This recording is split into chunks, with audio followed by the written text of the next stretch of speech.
Capítulo 26, donde se prosiguen las finezas que de enamorado hizo Don Quijote en Sierra Morena.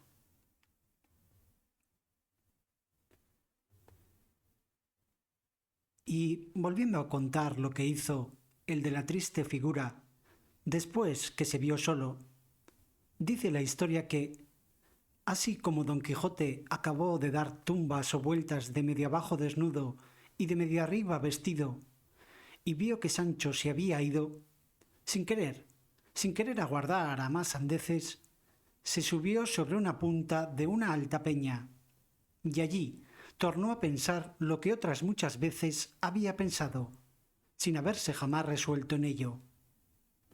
Y era que cuál sería mejor y le estaría más a cuento: imitar a Roldán en las locuras desaforadas que hizo, a Amadís en las melancólicas, y hablando entre sí, decía: si Roldán fue tan buen caballero y tan buen valiente como todos dicen, ¡qué maravilla!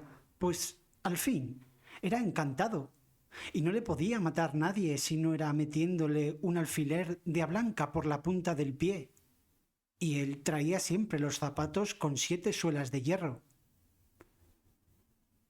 Aunque no le valieron contra Bernardo del Carpio, que se las entendió y le ahogó entre los brazos, allí, en Roncesvalles.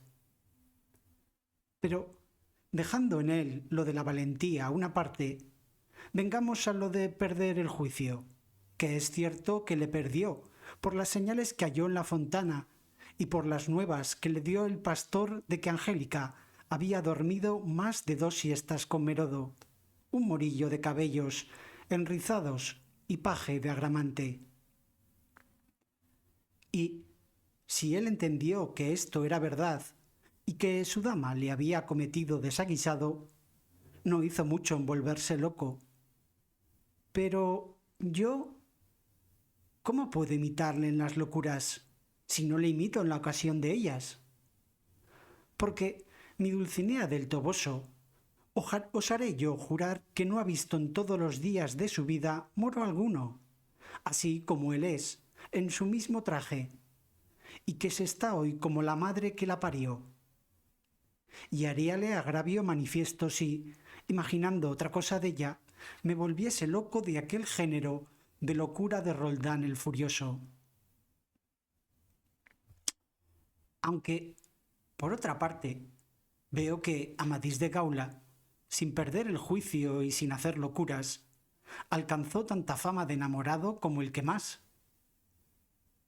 Porque lo que hizo, según su historia, no fue más que por verse desdeñado de su señora, Oriana, la cual le había mandado que no pareciese ante su presencia hasta que no fuese su voluntad. Así se retiró a la Peña Pobre en compañía de un ermitaño, y allí se hartó de llorar y de encomendarse a Dios, hasta que el cielo le acorrió en medio de su mayor cuita y necesidad.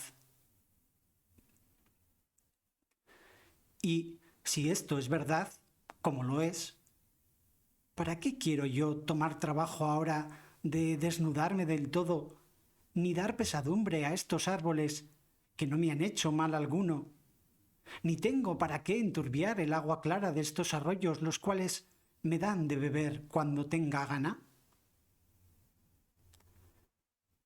Viva la memoria de Amadís, y sea imitado de Don Quijote de la Mancha en todo lo que pudiere, del cual se dirá lo que del otro se dijo, que si no acabó grandes cosas, murió por acometerlas. Y si yo no soy desechado ni desdeñado de Dulcinea del Toboso, bástame, como ya he dicho, estar ausente de ella. Ea, pues, manos a la obra.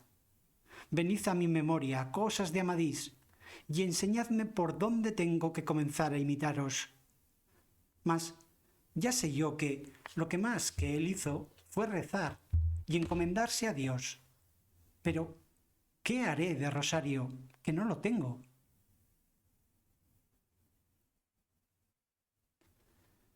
En esto le vino al pensamiento cómo lo haría, y fue que rasgó una gran tira de las faldas de la camisa que andaban colgando, y diole 11 nudos, uno más gordo que los demás, el cual le sirvió de rosario el tiempo que allí estuvo, donde rezó 1.000.000 de avemarías. Y lo que le fatigaba mucho era no hallar por allí otro ermitaño que le confesase y con quien poder consolarse. Y así se entretenía paseándose por el pradecillo, escribiendo y grabando por las cortezas de los árboles y por la menuda arena muchos versos, todos acomodados a su tristeza y algunos en alabanza de Dulcinea. Mas los que se pudieron hallar enteros y que se pueden leer después de que a él allí le hallaron, no fueron más que estos que aquí se siguen. Árboles, hierbas y plantas que en aqueste sitio estáis, tan altos, verdes y tantas, si de mal no os holgáis, escuchad mis quejas santas. Mi dolor no os alborote, aunque más temible sea, pues por pagaros escote, aquí lloró Don Quijote, ausencias de Dulcinea del Toboso. Es aquí el lugar a donde el amador más leal de su señora se esconde, y ha venido a tanto mal, sin saber cómo o por dónde. Tráele amor al estricote, que es de muy mala relea, y así, hasta henchir un pipote, aquí lloró Don Quijote, ausencias de Dulcinea del Toboso. Buscando las aventuras por entre las duras peñas, maldiciendo entrañas duras, que entre riscos y entre breñas halla el triste desventuras. Hirióle amor con su azote, no con su blanca correa, y en tocándole el cogote, aquí lloró Don Quijote, ausencias de Dulcinea del Toboso.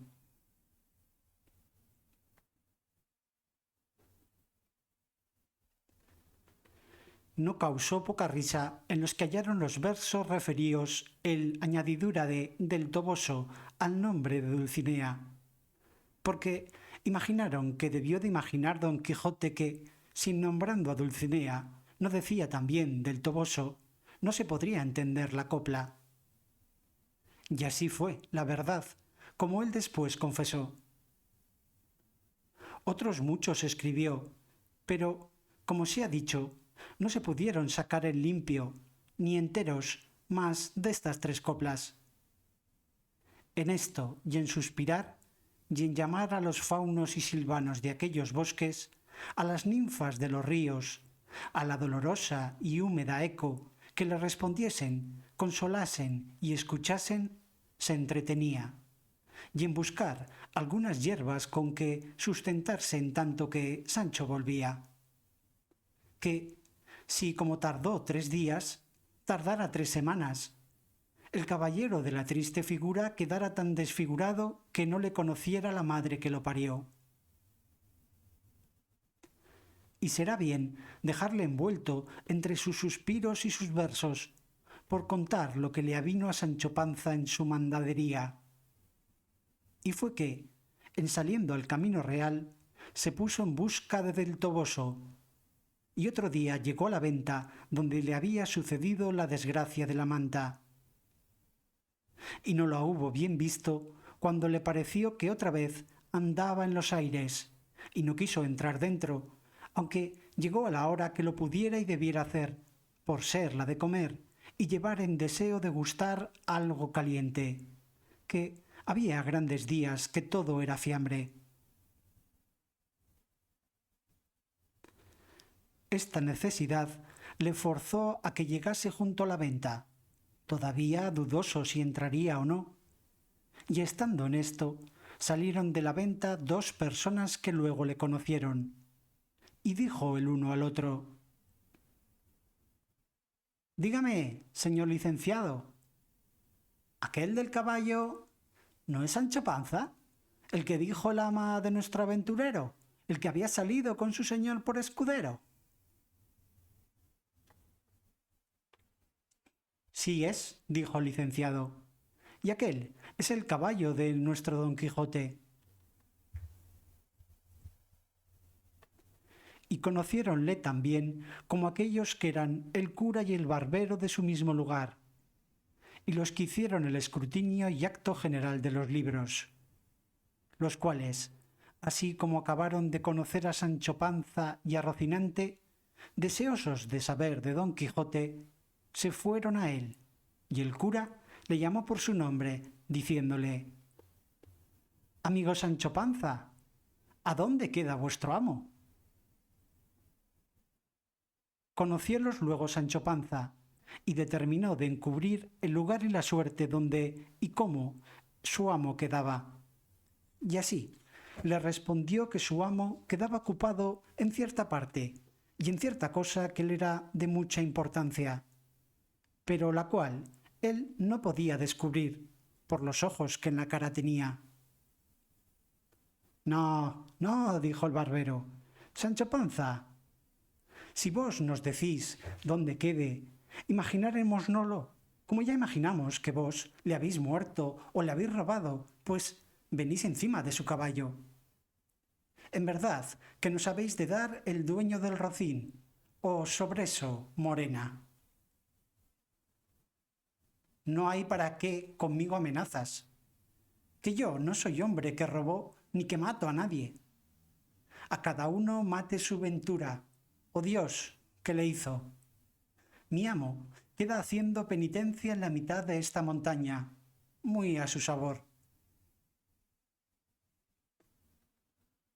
Y luego, de corrida y sin parar, les contó de la suerte que quedaba, las aventuras que le habían sucedido, y cómo llevaba la carta a la señora Dulcinea del Toboso, la cual era hija de Lorenzo Corchuelo, de quien estaba enamorado hasta los hígados.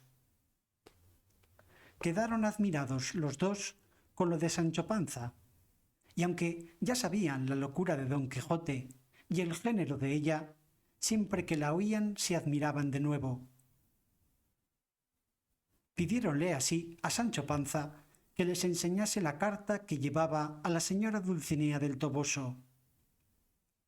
Él dijo que iba escrita en un libro de memoria y que era orden de su señor que le hiciese trasladar en papel en el primer lugar que llegase, a lo cual le dijo el cura que se la mostrase, que él la trasladaría de muy buena letra. Así metió la mano en el seno Sancho Panza, buscando el librillo, pero no le halló, ni le podía hallar si le buscara hasta ahora, porque se había quedado Don Quijote con él, y no se le había dado, ni a él se le acordó de pedírsele. Cuando Sancho vio que no hallaba el libro, fuésele preparando mortal el rostro, y tornándose a tentar todo el cuerpo muy aprisa, tornó a echar de ver que no le hallaba, y, sin más ni más, se echó entrambos puños a las barbas, y se arrancó la mitad de ellas, y luego, aprisa y sin cesar, se dio media docena de puñadas en el rostro, y en las narices que se las bañó todas en sangre. Visto lo cual por el cura y por el barbero, le dijeron que qué le había sucedido, que tan mal se paraba. Respondió Sancho: ¿qué me ha de suceder? Sino haber perdido de una mano a otra en un instante 3 pollinos, que cada uno era como un castillo. Replicó el barbero: ¿cómo es eso? Respondió Sancho: he perdido el libro de memoria, donde venía la carta para Dulcinea y una cédula firmada de mi señor, cual mandaba que su sobrina me diese 3 pollinos, de 4 o 5 que estaban en casa. Y con esto les contó la pérdida del rucio. Consolóle el cura y díjole que en hallando a su señor, él le haría revalidar la manda y que tornase a hacer libranza en papel, como era uso y costumbre, porque las que se hacían en libros de memoria jamás se aceptaba ni cumplía. Con esto se consoló Sancho y dijo que, como aquello fuese así, que no le daba mucha pena la pérdida de la carta de Dulcinea, porque las que se hacían en los libros de memoria, de la cual se podría trasladar donde y cuando quisiesen, llegaría. Decidla, Sancho. Pues, dijo el barbero, después la trasladaremos. Paróse Sancho Panza a rascar la cabeza para tratar de traer a la memoria aquella carta, y ya se ponía sobre un pie y ya sobre el otro. Unas veces miraba al suelo, otras al cielo, y al cabo de haberse roído la mitad de la yema, teniendo suspensos a los que esperaban que ya la dijese, dijo al cabo de un grandísimo rato: por Dios, señor licenciado, que los diablos lleven la cosa que de la carta se me acuerda. Aunque en el principio decía: alta y sobajada señora. No diría, dijo el barbero, sobajada, sino sobrehumana o soberana señora. Sí, así es, dijo Sancho. Luego, si mal no me acuerdo, proseguía... Si mal no me acuerdo, sí. Él llegó y falto de sueño, y el ferido besa a vuestra merced las manos, ingrata y muy desconocida hermosa. Y no sé qué decía de salud y de enfermedad que le enviaba, y por aquí iba escurriendo hasta que acababa en vuestro hasta la muerte, el caballero de la triste figura. No poco gustaron los dos de ver la buena memoria de Sancho Panza, y alabáronsela, y le pidieron que dijese la carta otras 2 veces, para que ellos mismos, asimismo, la tomasen de memoria para trasladarla a su tiempo. Tornóla a decir Sancho otras 3 veces, y otras tantas volvió a decir otros 3000 disparates. Tras esto, contó asimismo las cosas de su amo, pero no habló palabra acerca del manteamiento que le había sucedido en aquella venta, en la cual rehusaba entrar. Dijo también, como su señor, en trayendo que le trajese buen despacho de la señora Dulcinea del Toboso, se había de poner en camino a procurar cómo ser emperador, o por lo menos monarca, que así lo tenían concertado entre los dos, y era cosa muy fácil venir a serlo, según era el valor de su persona y la fuerza de su brazo, y que, en siéndolo, le había de casar a él, porque ya sería viudo, que no podía ser menos, y le había de dar por mujer a una doncella de la emperatriz, heredera de un rico y grande estado de tierra firme, sin ínsulo ni ínsulas, que ya no las quería. Decía todo esto Sancho con tanto reposo, limpiándose de cuando en cuando las narices, y con tan poco juicio, que los dos se admiraron de nuevo, considerando cuán vehemente había sido la locura de Don Quijote, pues había llevado tras sí el juicio de aquel pobre hombre.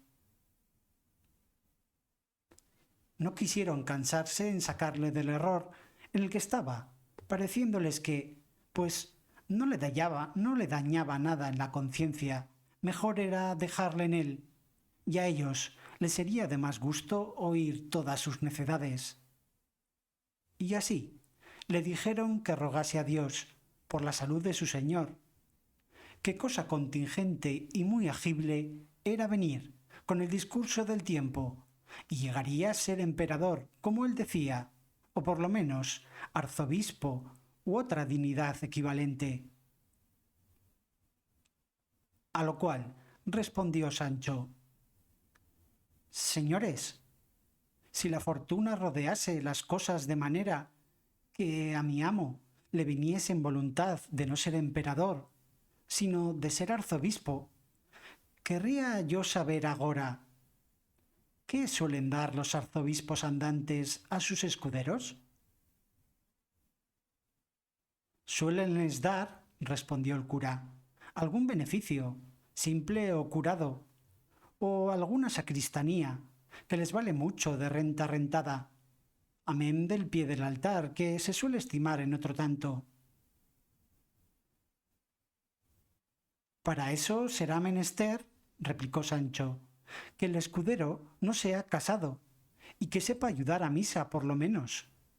Y si esto es así, desdichado de yo, que soy casado y no sé la primera letra de la ABC. ¿Qué será de mí si a mi amo se le da antojo de ser arzobispo y no emperador, como es uso y costumbre de los caballeros andantes? No tengáis pena, Sancho, amigo, dijo el barbero. Aquí rogaremos a vuestro amo, y se lo aconsejaremos, y aún se lo pondremos en caso de conciencia, el que sea emperador y no arzobispo, porque le será más fácil, a causa de que él es más valiente que estudiante.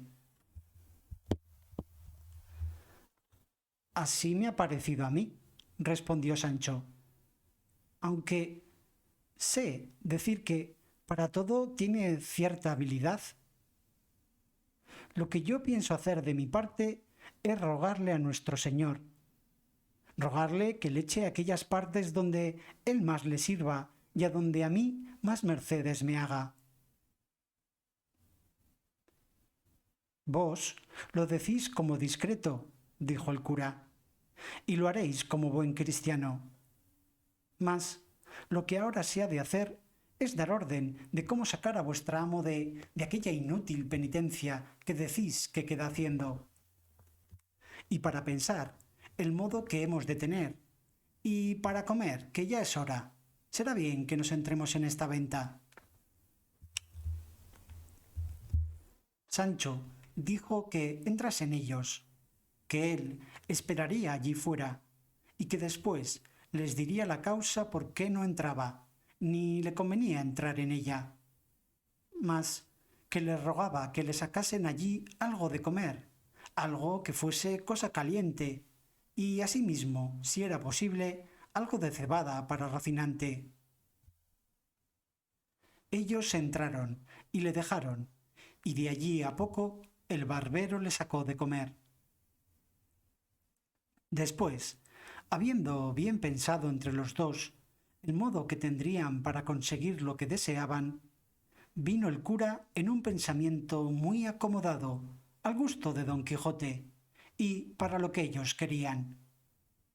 Y fue que dijo al barbero que lo que había pensado era que él se vestiría en hábito de doncella andante, y que él procurase ponerse lo mejor que pudiese como escudero, y que, así, de esta guisa, a donde Don Quijote estaba irían, fingiendo ser una doncella afligida y menesterosa, y le pediría un don, el cual él no podría dejársele de otorgar, como valeroso caballero andante que era, y que el don que le pensaba pedir era que se viniese con ella donde ella le llevase, a desfacerle un agravio que un mal caballero le tenía hecho, y que le suplicaba, asimismo, que no la mandase quitar su antifaz, ni tampoco la demandase cosa de su hacienda hasta que la hubiese hecho derecho de aquel mal caballero, y que creyese, sin duda, que don Quijote vendría de todo cuanto le pidiese por este término, y que de esta manera le sacarían de allí y le llevarían a su lugar, donde procurarían ver si tenía algún remedio su extraña locura.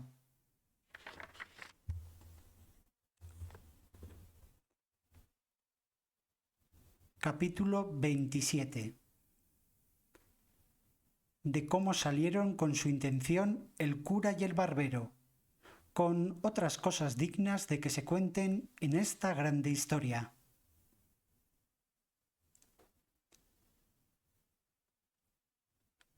No le pareció mal al barbero la invención del cura, sino también que luego la pusieron por obra. Pidiéronle a la ventera una saya y unas tocas, dejándole en prendas una sotana nueva del cura.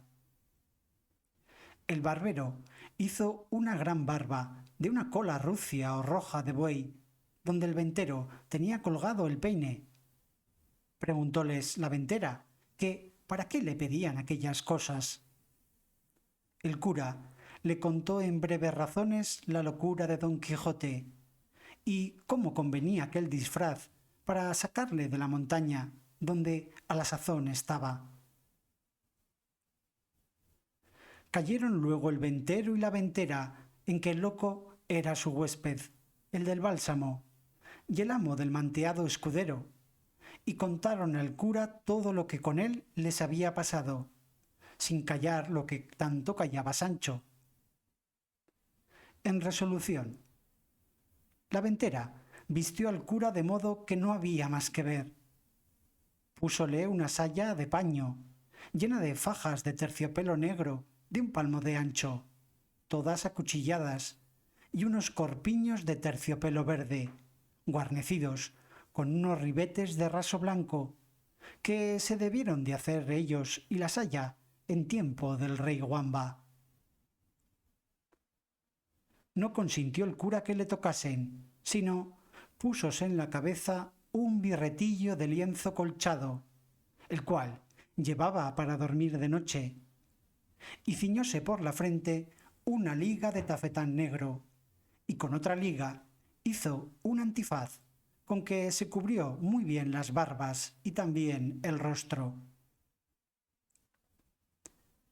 Encasquetóse su sombrero, que era tan grande que le podía servir de quitasol, y, cubriéndose su herreruelo, subió en una mula a mujeriegas, y el barbero en la suya, con su barba, que le llegaba a la cintura entre roja y blanca, como aquella que, como se ha dicho, era hecha de cola de un buey barroso.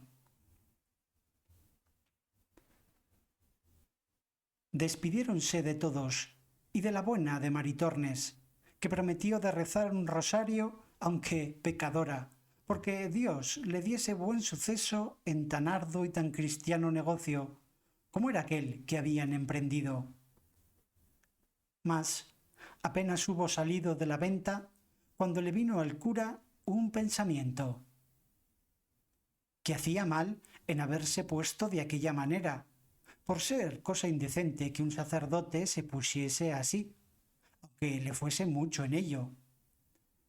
Y diciéndoselo al barbero, le rogó que trocase trajes, pues era más justo que él fuese la doncella menesterosa, y que él haría el escudero, y que así se profanaba menos su propia dignidad, y que, si no lo quería hacer, determinaba de no pasar adelante, aunque a Don Quijote se le llevase el diablo. En esto llegó Sancho, y de ver a los dos en aquel traje no pudo tener la risa. En efecto, el barbero vino en todo aquello que el cura quiso, y trocando la invención, el cura le fue informando el modo que había de tener y las palabras que había de decir a Don Quijote para moverle y forzarle a que con él se viniesen y dejase la querencia del lugar que había escogido para aquella vana penitencia. El barbero respondió que, sin que se le diese lección, él lo pondría bien en su punto. No quiso vestirse por entonces, hasta que estuviesen junto de Don Quijote, y así dobló sus vestidos y al cura acomodó su barba, y siguieron su camino, guiándolos Sancho Panza, el cual les fue contando lo que les aconteció con el loco que hallaron en la sierra, encubriendo, empero, el hallazgo de la maleta y de cuanto en ella venía, que magüer que tonto era un poco codicioso el mancebo.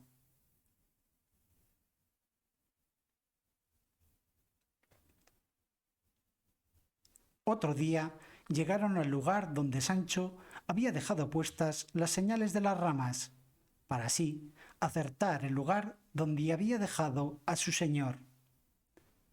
Y, en reconociéndole, les dijo como aquella era la entrada, y que bien se podían vestir ya, si era que aquello hacía el caso para la libertad de su señor, porque ellos le habían dicho antes que el ir de aquella suerte y vestirse de aquel modo era toda la importancia para sacar a su amo de aquella mala vida que había escogido, y que le encargaban mucho que no dijese a su amo quién ellos eran, ni que los conocía, y que si le preguntase, como se lo haría de preguntar, si dio la carta a Dulcinea, dijese que sí, y que, por no saber leer, le había respondido de palabra, diciéndole que le mandaba, so pena de la de su desgracia, que luego al momento se viniese a ver con ella, que era cosa que le importaba mucho.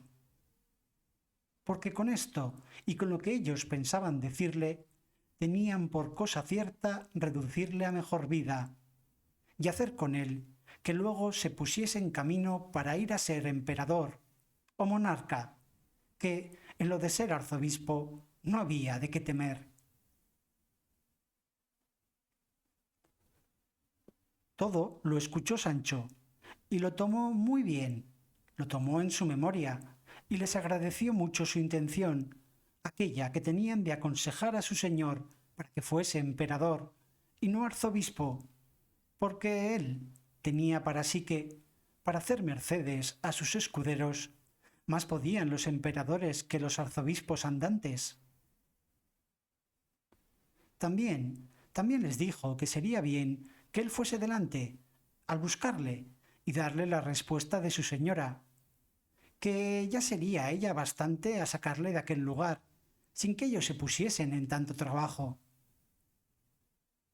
Parecióles bien lo que Sancho Panza decía, y así determinaron de aguardarle hasta que volviese con las nuevas del hallazgo de su amo.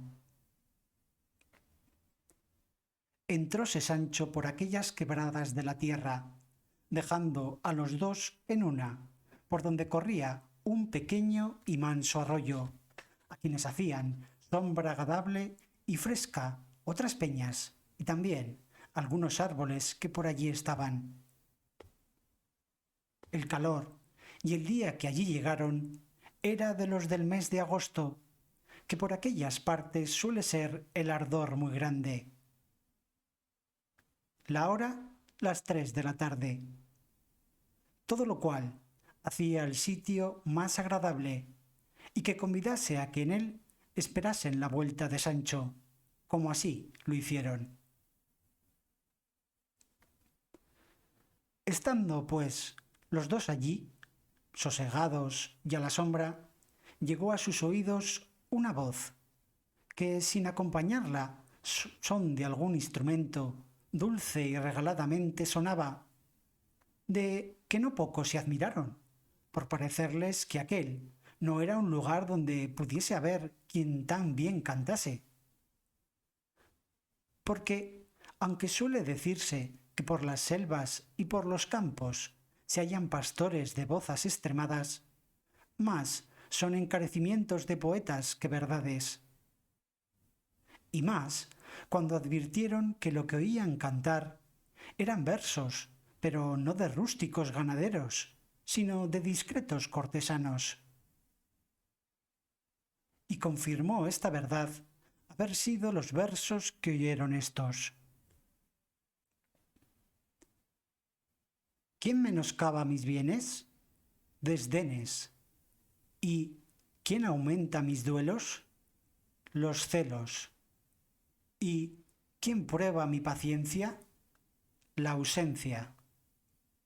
De ese modo, en mi dolencia ningún remedio se alcanza, pues me matan la esperanza, desdenes, celos y ausencia. ¿Quién me causa este dolor? Amor. ¿Y quién mi gloria repugna? Fortuna. ¿Y quién consiente en mi duelo? El cielo.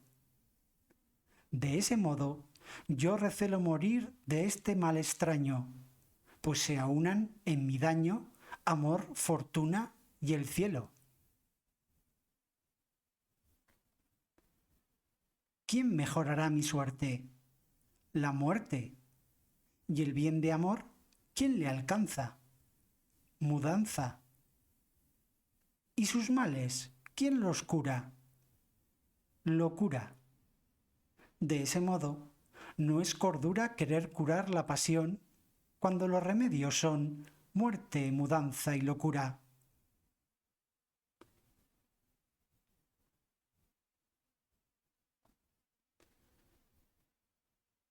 La hora, el tiempo, la soledad, la voz y la destreza del que cantaba causó admiración y contento en los dos oyentes, los cuales se estuvieron quedos, esperando si otra alguna cosa oían. Pero, viendo que duraba algún tanto el silencio, determinaron de salir a buscar el músico, que con tan buena voz cantaba, y, queriéndolo poner en efecto, hizo la misma voz que no se moviesen, la cual llegó de nuevo a sus oídos, cantando este soneto. Santa amistad, que con ligeras alas, tu apariencia quedándose en el suelo, entre benditas almas en el cielo, subiste alegre a las impíreas alas. Desde allá, cuando quieres, nos señalas la justa paz cubierta con un velo, por quien a veces se trasluce el celo de buenas obras que, a la fin, son malas. Deja el cielo, oh amistad, o no permitas que el engaño se vista tu librea, con que destruye a la intención sincera, que si tus apariencias no le quitas, presto ha de verse el mundo en la pelea de la discorde confusión primera.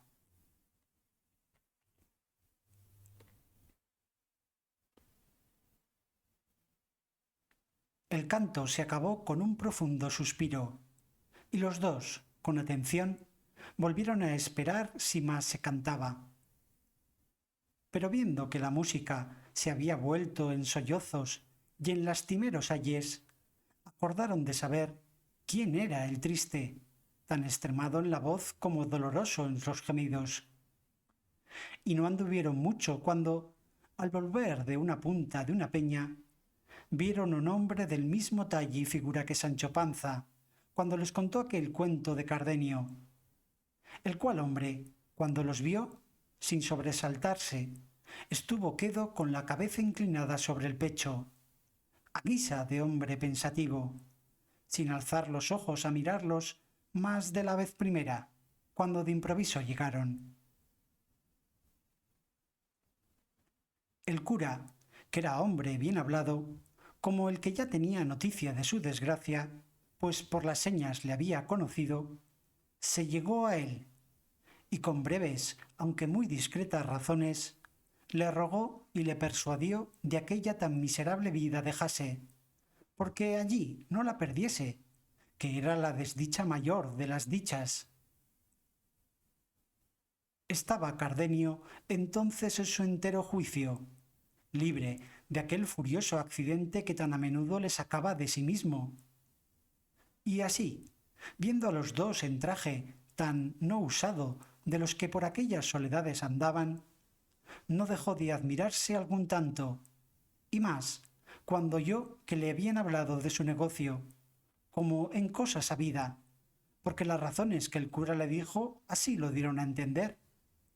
Y así le respondió de la siguiente manera. Bien veo yo, señores, quienquiera que seáis, que el cielo, que tiene cuidado de socorrer a los buenos y aun a los malos muchas veces, sin yo merecerlo, me envía en estos tan remotos y apartados lugares del trato común de las gentes, algunas personas que, poniéndome delante de los ojos con vivas y varias razones, cuán sin ella ando en hacer la vida que hago, y han procurado sacarme de esta mejor parte. Pero, como no saben, qué sé yo, que en saliendo de este daño he de caer en otro mayor, quizá me deben de tener por hombre de flacos discursos, Y aún, lo que peor sería, por de ningún juicio. Y no sería maravilla que así fuese, porque a mí se me trasluce que la fuerza de la imaginación de mis desgracias es tan intensa y puede tanto en mi perdición, que, sin que yo pueda ser parte a estorbarlo, vengo a quedar como piedra, falto de todo buen sentido y de conocimiento. Y vengo a caer en la cuenta de esta verdad, cuando algunos me dicen y muestran señales de las cosas que he hecho, en tanto que aquel terrible accidente me señorea, y no sé más que dolerme en vano y maldecir, sin provecho, mi ventura, y dar por disculpa de mis locuras el decir la causa de ellas a cuantos oírla quieren. Porque, viendo los cuerdos cuál es la causa, no se maravillan de los efectos, y, si no me dieren remedio, a lo menos no me darán culpa, convirtiéndoseles el enojo de mi desenvoltura en lástima de mis desgracias. Y si es que vosotros, señores, venís con la misma intención que otros han venido, antes que paséis adelante en vuestras discretas persuasiones, os ruego que escuchéis el cuento, que no le tiene, de mis desventuras, porque quizá, después de entendido, ahorraréis del trabajo que tomaréis en consolar un mal que de todo consuelo es incapaz.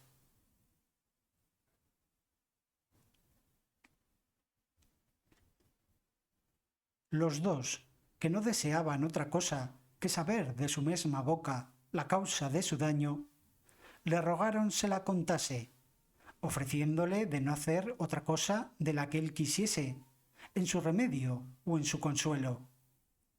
Y con esto, el triste caballero comenzó su lastimera historia, casi por las mismas palabras y por los mismos pasos que le había contado a don Quijote y al cabrero pocos días atrás, cuando, por ocasión del maestro Elisabat y puntualidad de don Quijote en guardar el decoro a la caballería, se quedó el cuento imperfecto como la historia lo deja contado. Pero ahora quiso la buena suerte que se detuvo el accidente de la locura y le dio lugar de contarlo hasta el fin. Y así, llegando al paso del billete que había hallado don Fernando entre el libro de Amadís de Gaula, dijo Cardenio que le tenía bien en la memoria y que decía de la siguiente manera: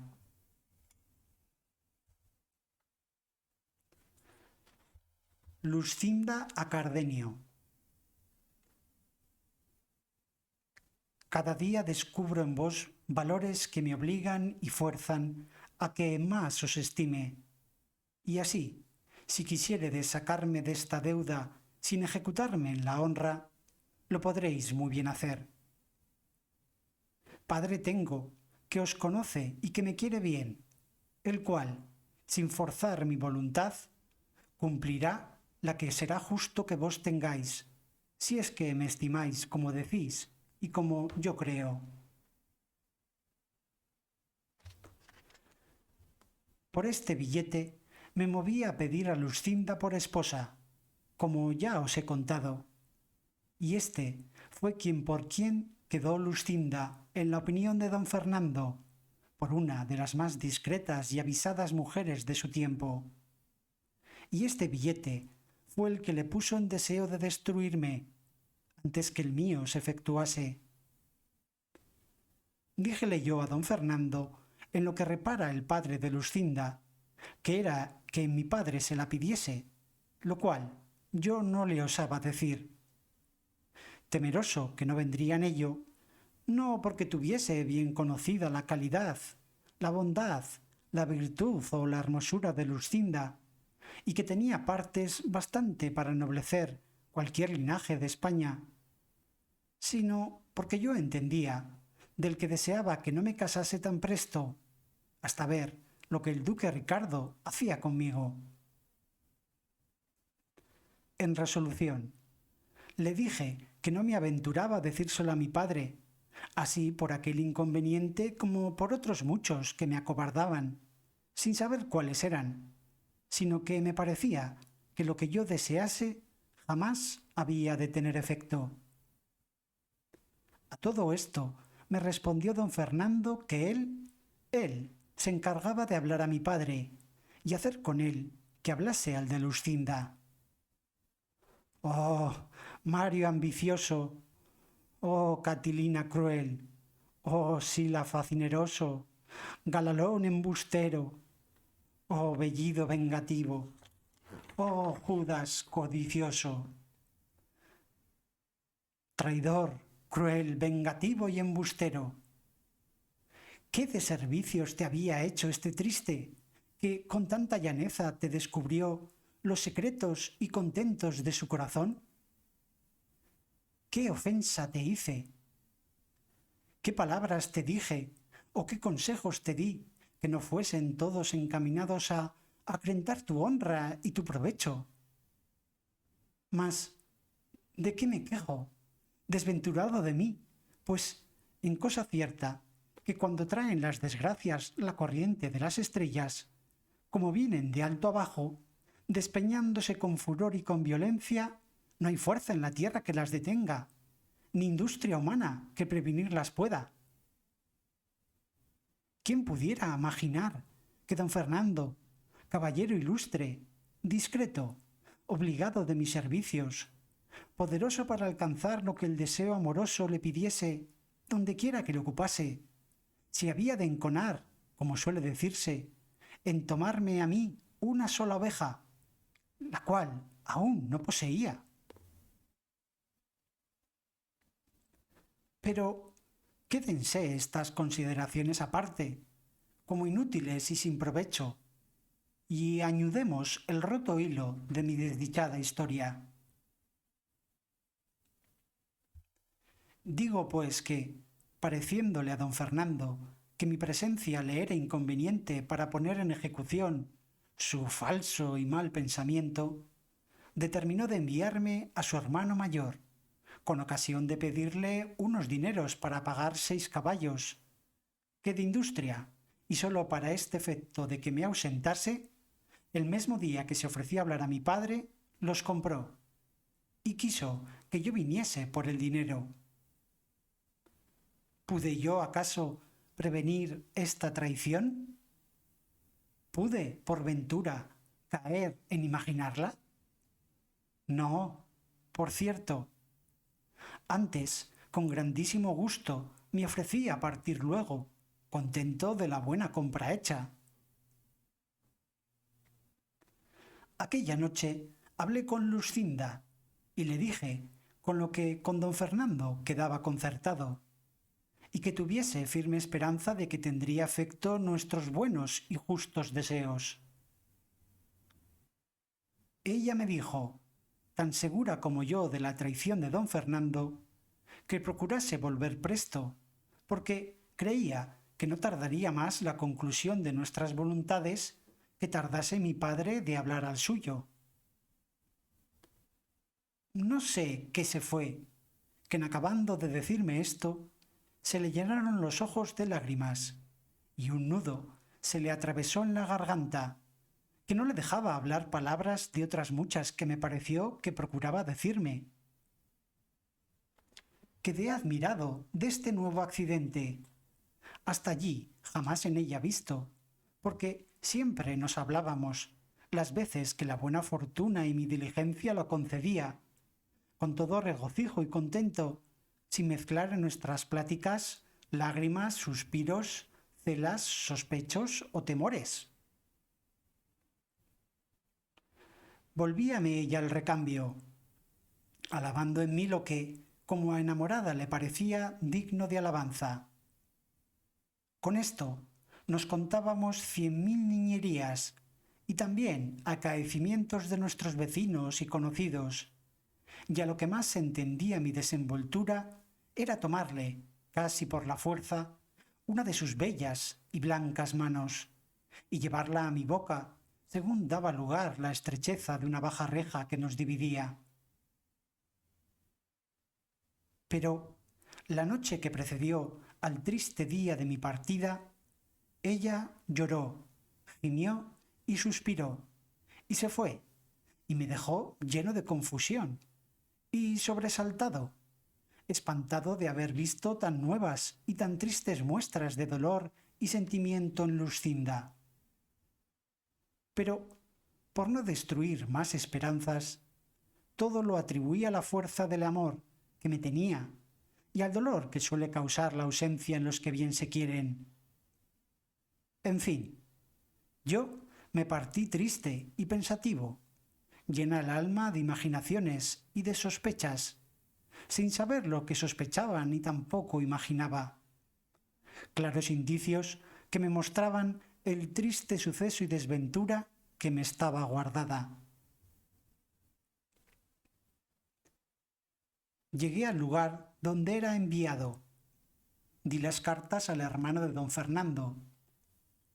Fui bien recibido, pero no bien despachado, porque me mandó a guardar, bien a mi disgusto, 8 días, y en parte donde el duque su padre no me viese, porque su hermano le escribía que le enviase cierto dinero sin su sabiduría. Y todo fue invención del falso don Fernando, pues no faltaban a su hermano dineros para despacharme a gusto. Orden y mandato fue este, que me puso en condición de no obedecerle, por parecerme imposible sustentar tantos días la vida en la ausencia de mi Lucinda, y más, habiéndola dejado con aquella tristeza que ya os he contado. Pero con todo esto obedecí, como buen criado, aunque veía que había de ser a costa de mi propia salud. Pero a los 4 días que aquí llegué, llegó un hombre en mi busca, con una carta que me dio, que en el sobrescrito conocí ser de Lucinda, porque la letra de él era suya. Abríla, temeroso y con sobresalto, creyendo que cosa grande debía ser la que había movido y promovido a escribirme, estando ausente, pues presente pocas veces lo hacía. Preguntéle al hombre antes de leerla quién se la había dado y el tiempo que había tardado en el camino. Díjome que acaso pasando por una calle de la ciudad a la hora del mediodía, una señora muy hermosa le llamó desde una ventana, con los ojos llenos de lágrimas y con mucha prisa, y le dijo: «Hermano, si sois cristiano como parecéis, por amor de Dios, os ruego que encaminéis luego esta carta al lugar y a la persona que dice el sobrescrito, que todo es bien conocido, y en ello haréis un gran servicio a nuestro Señor, y para que no os falte comodidad de poderlo hacer, tomad lo que va en este pañuelo». Y diciendo esto, me arrojó por la ventana un pañuelo, donde venían atados 100 reales y una sortija de oro, la que aquí os traigo, con esta carta que os he dado. Y luego, sin aguardar respuesta mía, se quitó de la ventana, aunque primero vio cómo yo tomé la carta y el pañuelo, y por señas le dije que haría lo que me mandaba. Y así, viéndome tan bien pagado del trabajo que yo podía tomar en traérosla, y conociendo por el sobrescrito que erais vos a quien se enviaba, porque yo, Señor, os conozco muy bien, y obligado, asimismo, de las lágrimas de aquella hermosa señora, determiné de no fiarme de otra persona, sino venir yo mismo a dárosla, y en 16 horas que se me dio, he hecho el camino, que sabéis que es de 18 leguas.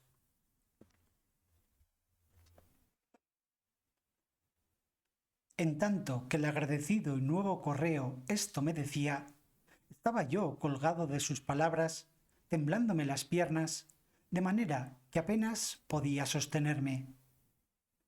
En efecto, abrí la carta y vi que contenía estas razones. La palabra que don Fernando os dio de hablar a vuestro padre para que hablase al mío, la ha cumplido más en su gusto que en vuestro provecho. Sabed, señor, que él me ha pedido por esposa, y mi padre, llevado de la ventaja que él piensa que don Fernando os hace, ha venido en lo que quiere, con tantas veras que de aquí a 2 días se ha de hacer el desposorio. Tan secreto y tan a solas, que sólo han de ser testigos los cielos y alguna gente de casa. Cual yo quedo, imaginadlo. Si os cumple venir, vedlo. Y si os quiero bien o no, el suceso de este negocio os lo dará a entender. A Dios plegue que ésta llegue a vuestras manos antes que la mía se vea en condiciones de juntarse con quien tan mal sabe guardar la fe que promete.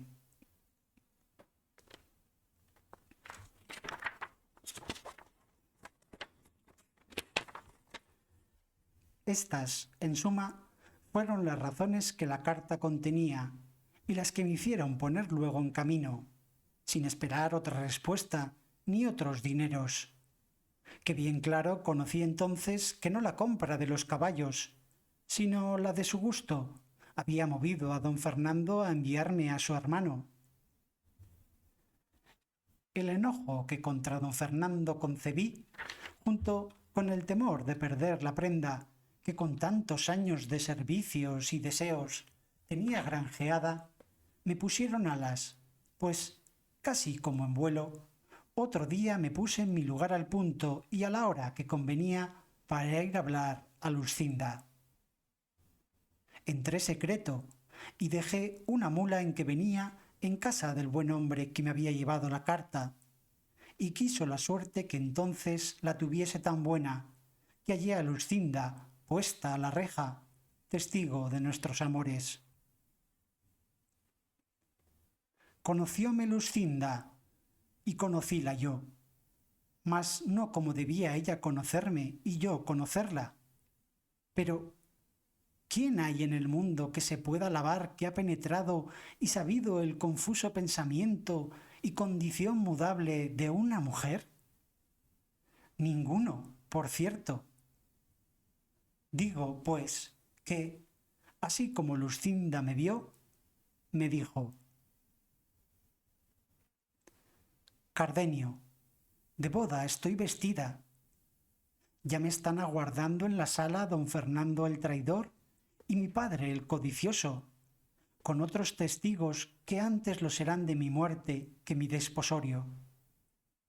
No te turbes, amigo, sino procura hallarte presente a este sacrificio, el cual, si no pudiere ser estorbado de mis razones, una daga llevo escondida que podrá estorbar más determinadas fuerzas, dando fin a mi vida y principio a que conozcas la voluntad que te he tenido y te tengo. Yo le respondí turbado y aprisa, temeroso no me faltase lugar para responderla. Hagan, señora, tus obras verdaderas tus palabras, que si tú llevas daga para acreditarte, aquí llevo yo una espada para defenderte con ella, o para matarme, si la suerte nos fuere contraria. No creo que pudo oír todas estas razones, porque sentí que la llamaban a prisa, porque el desposado aguardaba. Cerróse con esto la noche de mi tristeza. Púsoseme el sol de mi alegría. Quedé sin luz en los ojos y sin discurso en el entendimiento. No acertaba a entrar en su casa, ni podía moverme a parte alguna. Pero considerando cuánto importaba mi presencia para lo que suceder pudiese en aquel caso, me animé lo más que pude y entré en su casa. Y como ya sabía muy bien todas sus entradas y sus salidas, y más con el alboroto que de secreto en ella andaba, nadie me echó de ver. Así que, sin ser visto, tuve lugar de ponerme en el hueco que hacía una ventana de la misma sala, con las puntas y remates de 2 tapices, por entre las cuales podía ver yo sin ser visto. ¿Quién pudiera decir ahora los sobresaltos que me dio el corazón mientras allí estuve, los pensamientos que me ocurrieron, las consideraciones que hice, que fueron tantas y tales que ni se pueden decir, ni aun es bien que se digan? Basta que sepáis que el desposado entró en la sala sin otro adorno que los mismos vestidos ordinarios que solía. Traía por padrino a un primo hermano de Luscinda, y en toda la sala no había persona de fuera, sino los criados de casa.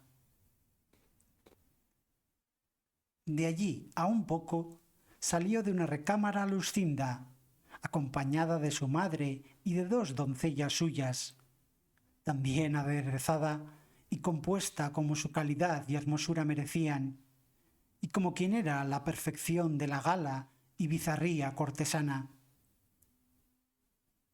No me dio lugar mi suspensión y arrobamiento para que mirase y notase en particular lo que traía vestido.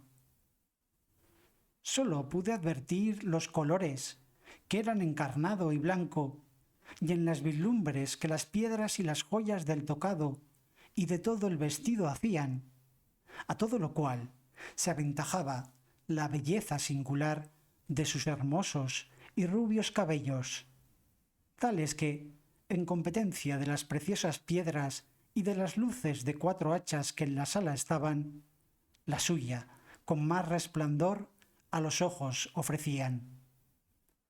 Oh memoria, enemiga mortal de mi descanso, ¿de qué sirve representarme ahora esa incomparable belleza de aquella adorada enemiga mía? ¿No será mejor, cruel memoria, que me acuerdes y representes lo que entonces hizo, para que, movido de tan manifiesto agravio, procure, ya que no la venganza, a lo menos perder la vida? No os canséis, señores, de oír estas digresiones que hago, que no es mi pena de aquellas que puedan ni que deban contarse sucintamente. Y de paso, pues cada circunstancia suya me parece a mí que es digna de un largo discurso.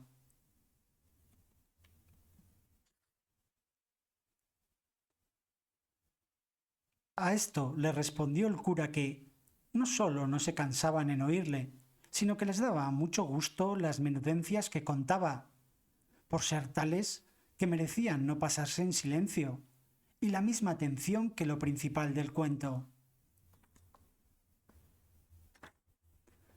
Entonces prosiguió Cardenio. Digo, pues, que estando todos en la sala, entró el cura de la parroquia, y tomando a los 2 por la mano para hacer lo que en tal caso se requiere, al decir, ¿queréis, señora Luscinda, al señor don Fernando que está presente, por vuestro legítimo esposo como la Santa Madre Iglesia quiere? Yo saqué toda la cabeza y cuello de entre los tapices, y con atentísimos oídos y alma turbada, me puse a escuchar lo que Luscinda respondía, esperando que su respuesta la sentencia de mi muerte o la confirmación de mi vida diere.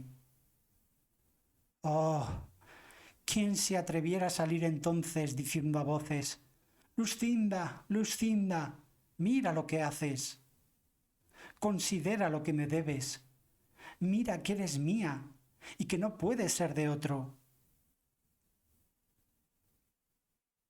Traidor, don Fernando, robador de mi gloria, muerte de mi vida. ¿Qué quieres? ¿Qué pretendes?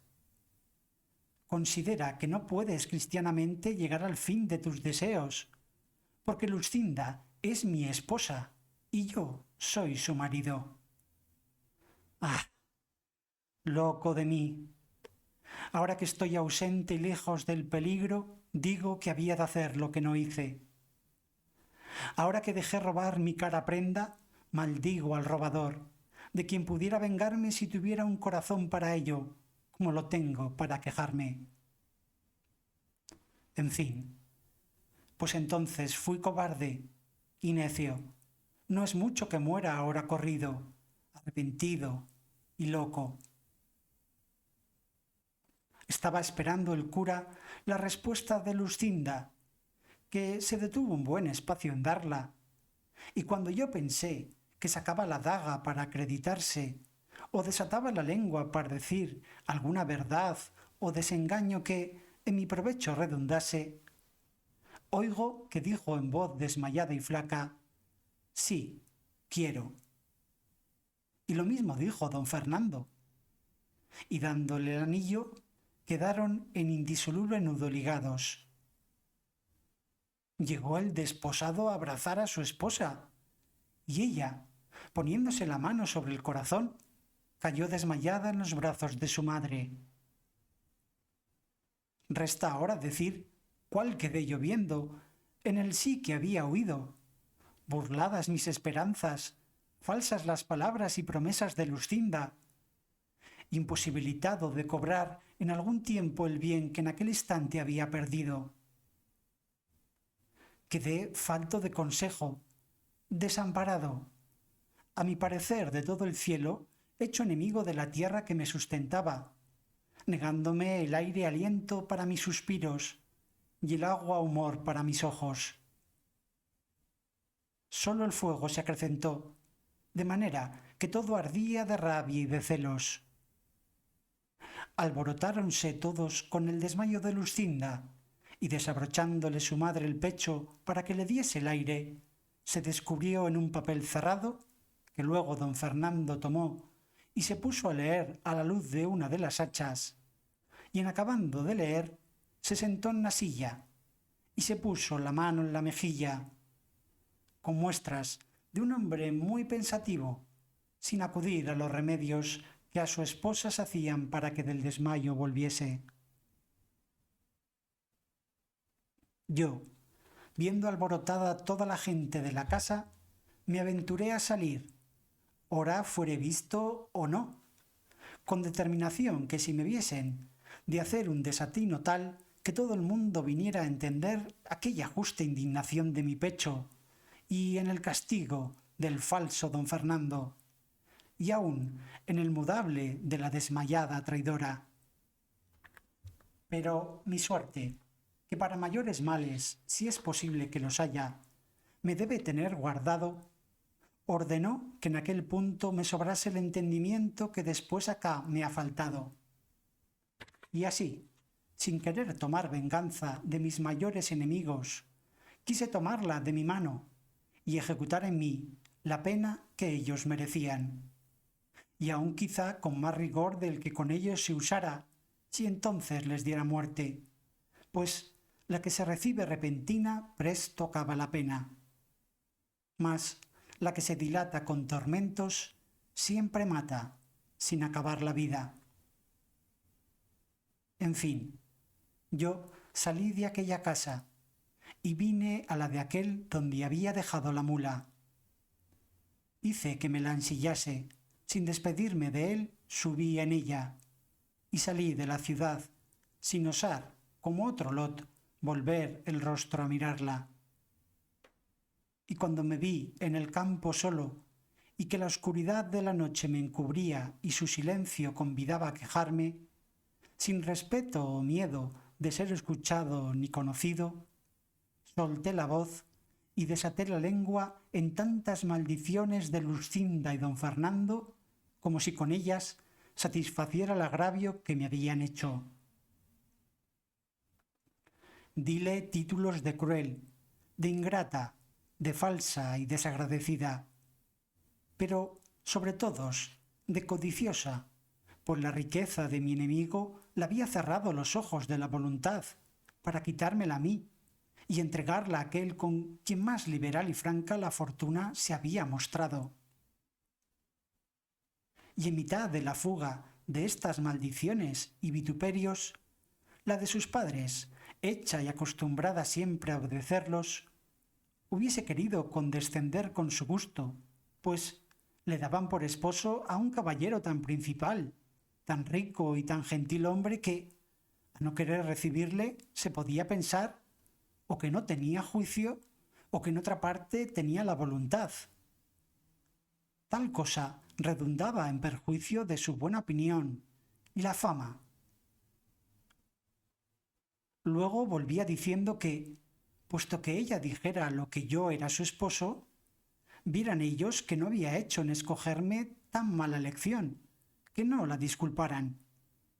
Pues antes de ofrecérsele don Fernando no pudieron ellos mismos acertar a desear, y con razón midiesen su deseo otro mejor que yo para esposo de su hija, y que bien pudiera ella, antes de ponerse en el trance forzoso y último de dar la mano, decir que ya yo le había dado la mía, que yo viniera y condescendiera con todo cuanto ella acertara a fingir en este caso. En fin, me resolví en que poco amor, poco juicio, mucha ambición y deseos de grandezas hicieron que se olvidase de las palabras con que me había engañado, me había entretenido y sustentado en mis firmes esperanzas y en mis honestos deseos. Con estas voces y con esta inquietud caminé lo que me quedaba de aquella noche y di al amanecer en una entrada de estas sierras, por las cuales caminé otros 3 días, sin senda ni camino alguno, hasta que vine a parar a unos pequeños prados que no sé a qué mano de estas montañas caen. Y allí pregunté a unos ganaderos qué hacía donde era lo más áspero de estas tierras. Dijéronme que hacia aquella parte. Luego me encaminé a ella, con intención de acabar aquí la vida, y entrando por estas asperezas, del cansancio y de la hambre, se cayó mi mula muerta, o, lo que yo más creo, por desechar de sí tan inútil carga como en mí llevaba. Yo quedé a pie, rendido de la naturaleza, traspasado de hambre, sin tener ni pensar buscar quien me socorriese. De aquella manera estuve no sé qué tiempo tendido en el suelo, al cabo del cual me levanté, sin hambre, y hallé junto a mí a unos cabreros, que sin duda debieron de ser los que mi necesidad irremediaron. Ellos me dijeron de la manera en que me habían hallado, y cómo estaba diciendo tantos disparates y desatinos. Daba indicios claros de haber perdido el juicio. Y yo he sentido en mí después, acá que no todas las voces las tengo cabal, sino tan desmedrado y tan flaco, que hago 1000 locuras, rasgándome los vestidos, dando voces por estas soledades, maldiciendo mi ventura y repitiendo en vano el nombre amado de mi enemiga, sin tener otro discurso ni intento entonces que procurar acabar la vida voceando. Y cuando en mí vuelvo, me hallo tan cansado y tan molido que apenas puedo moverme. Mi más común habitación es el hueco de un alcornoque, capaz de cubrir este miserable cuerpo. Los vaqueros y los cabreros que andan por estas montañas, movidos de caridad, me sustentan, poniéndome el manjar por los caminos y por las peñas por donde entienden que acaso podré pasar. Y así, aunque entonces me falte el juicio, la necesidad natural me da a conocer el mantenimiento y despierta en mí el deseo de apetecerlo y la voluntad de tomarlo.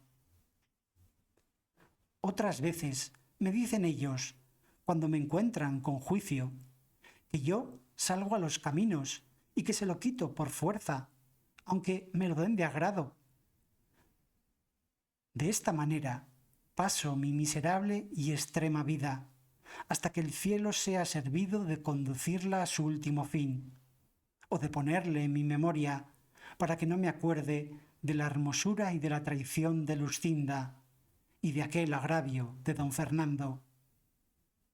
que si esto él hace sin quitarme la vida, yo volveré a mejor discurso mis pensamientos, donde no hay sino rogarle que absolutamente tenga misericordia de mi alma, que yo no siento en mi valor ni fuerzas para sacar este cuerpo de esta estrecheza.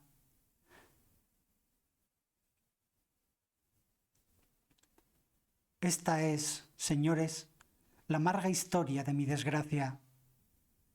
Decidme si es tal que pueda celebrarse con menos sentimientos que los que mí habéis visto.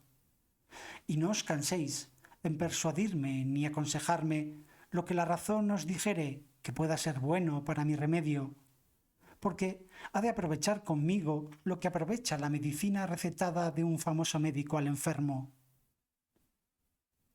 Yo no quiero salud sin Lucinda, y pues ella gustó de ser ajena, siendo o debiendo ser mía, guste yo de ser de la desventura, pudiendo haber sido de la buena dicha. Ella quiso, con su mudanza, hacer estable mi perdición. Yo querré, con procurar perderme, hacer contenta su voluntad y ser ejemplo a los que, por venir de que a mí solo faltó todos los desdichados sobra.